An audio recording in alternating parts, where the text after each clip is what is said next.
poems have appeared very widely in places we'd all be envious of, including The New Yorker, Poetry, Best New Poets, American Letters, Commentary, Poetry London, and the Yale Review. Her first full-length collection, Shore Ordered Ocean, was published by Way Wiser Press this year. No, 2009, I apologize.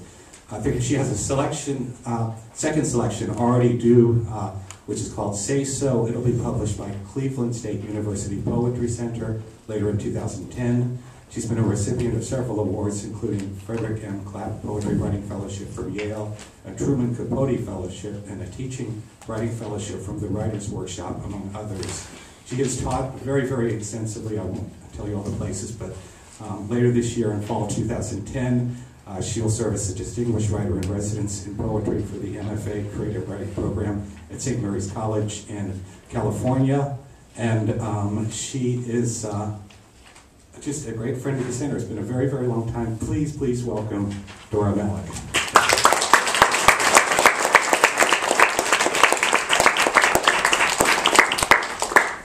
Sunil, thank you so much for having me here, for the introduction.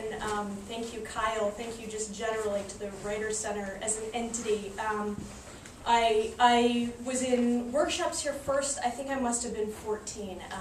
And I sort of made my parents drop me off around the corner and sort of tried to come and be. So this was, I mean, this really was a place where I grew up, and it was a very exciting place. And I'm especially happy. I know that shout-outs are a little bit gauche, but my two sort of most, they were inspiring teachers, but they were also just inspiring people. Rose Solari from the Writers' Center, and Dr. Jan Bowman, who taught at Walt Whitman High School for many years, and is now working full-time as a writer.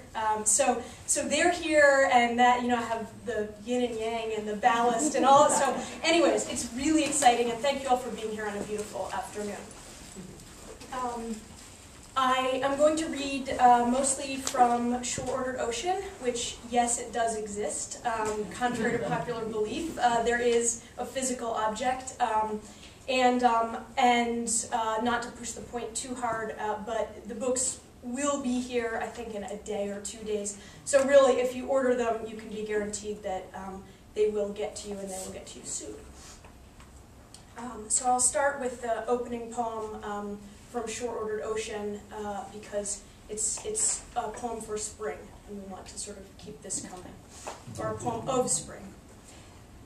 Let me explain. Spring and the tulips urged me, stick to schedule, flower furiously. I asked for mountains, but settled for some flood-buckled linoleum.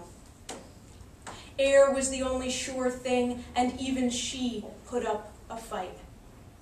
I called my eyes nearsighted, my hands near misses, my arms close calls, my face old hat, my head a bluff, and raised my body, a wishing machine. Stars thanked, days numbered.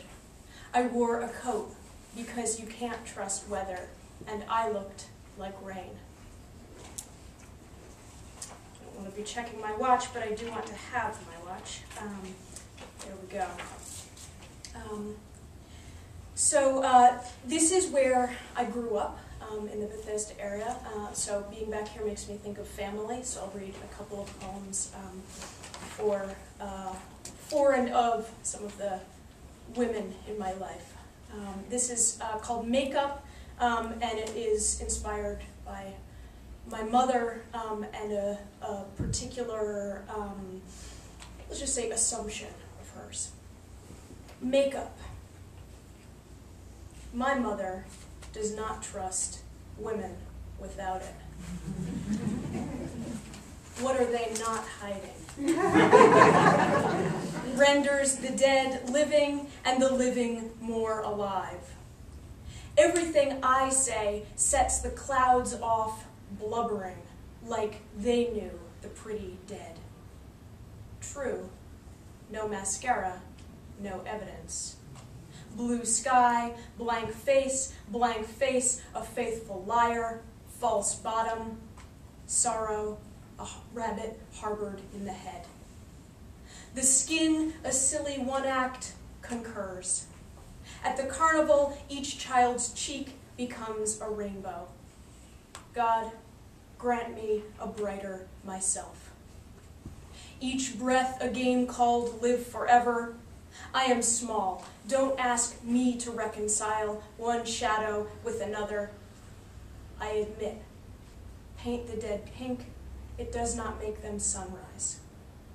Paint the living blue, it does not make them sky or sea, a berry, clabbered house, or dead. God, leave us our costumes. Don't blow in our noses. Strip us to the underside of skin. Even the earth claims color once a year, dressed in red leaves as the trees play, grieving.